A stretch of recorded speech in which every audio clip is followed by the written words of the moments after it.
Bien, si tu es là, on va commencer. Ce soir, ça va être tranquille. C'est une sorte de vidéo détente avec des histoires intéressantes. Comme d'habitude, like et abonne-toi. Et sans plus tarder, on commence.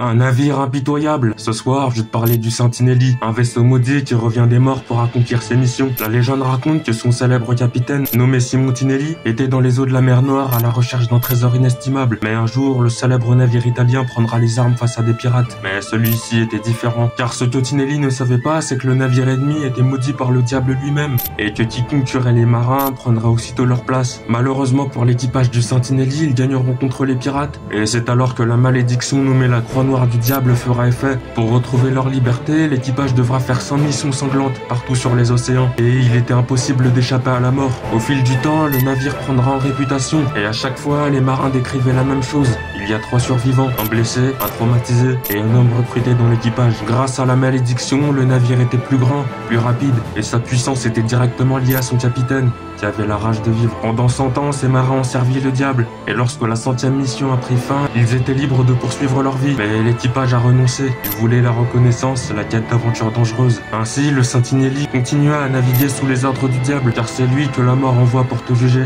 Et ça, tous les marins le savent.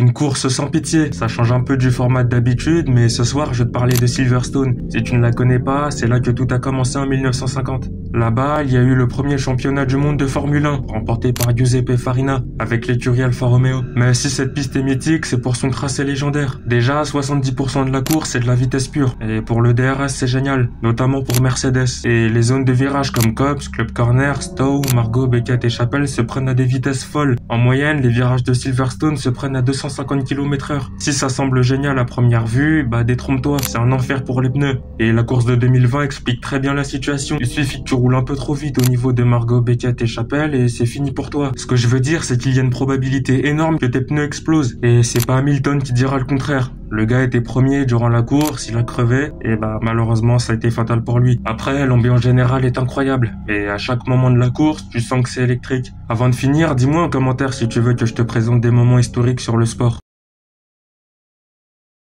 Une espèce légendaire. Ce soir, je vais te parler des dragons. On n'a pas énormément d'informations sur leur origine, mais apparemment, ils datent du paléolithique supérieur. Après, les plus anciennes traces de dragons ont été trouvées en Mongolie, durant le néolithique, et en Chine, pendant le 5e millénaire avant Jésus-Christ. Mais au fil du temps, plusieurs types de dragons se sont développés. Pour commencer, les dragons asiatiques, qui apparaissent souvent durant les fêtes traditionnelles. De ce que j'ai vu, ils représentent la nature ainsi que le pouvoir, mais je suis pas vraiment sûr. Deuxièmement, les dragons européens. Ces dragons-là sont ceux que tu trouves dans les films d'action. En outre, ils sont associés à des éléments précis. Terre, pierre, foudre, eau, feu, etc. Et pour finir sur eux, ils ne sont pas nos alliés. Au contraire, si tu te bats contre lui, c'est soit lui, soit toi. Et la dernière race sont les dragons d'Amérique. Avant, ils étaient considérés comme des dieux par les anciennes communautés, c'est-à-dire les Aztèques, Amérindiens, etc.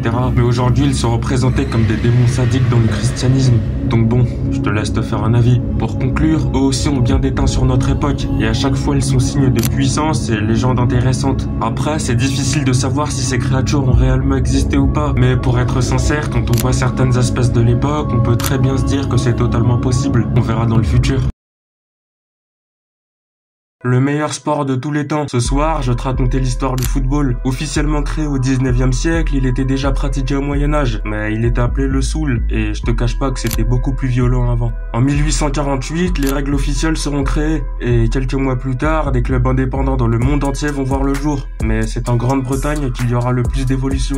Après, je veux pas t'expliquer comment on joue. Je pense que t'as déjà regardé un match à la télé, ou même déjà joué au foot. En 1928, la Coupe du Monde va être créée, mais c'est en 1930 que les joueurs du monde entier vont s'affronter. Et depuis le début, l'Allemagne, l'Italie et surtout le Brésil ont montré que leur pays était très fort dans ce domaine. En 1956, le légendaire Ballon d'Or va être créé et depuis le départ, on en a vu des légendes. Que ce soit Van Basten, Georges Weah, Rivaldo et plein d'autres. Pour finir, c'est en 1955 que la LDC va être créée. Pas besoin de te dire que le football européen c'est le meilleur. On a la Première Ligue, la Liga, la Serie A, la Ligue 1, etc. Et les mardis et mercredis soirs, quand la Ligue des Champions se joue, c'est très électrique. Mais c'est ça la magie du football. Maintenant, la FIFA a même créé une Coupe du Monde des clubs. Après, on va voir ce que ça va donner. Mais bon, là, c'est expéditif. C'est vraiment les grandes lignes de l'histoire du football. Mais si t'as tes questions, n'hésite pas à me les poser en commentaire.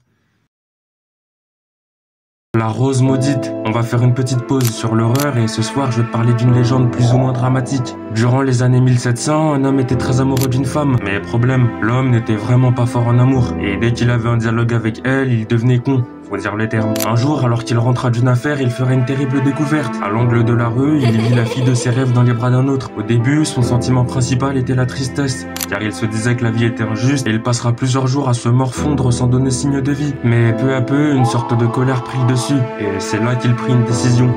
Elle est à moi.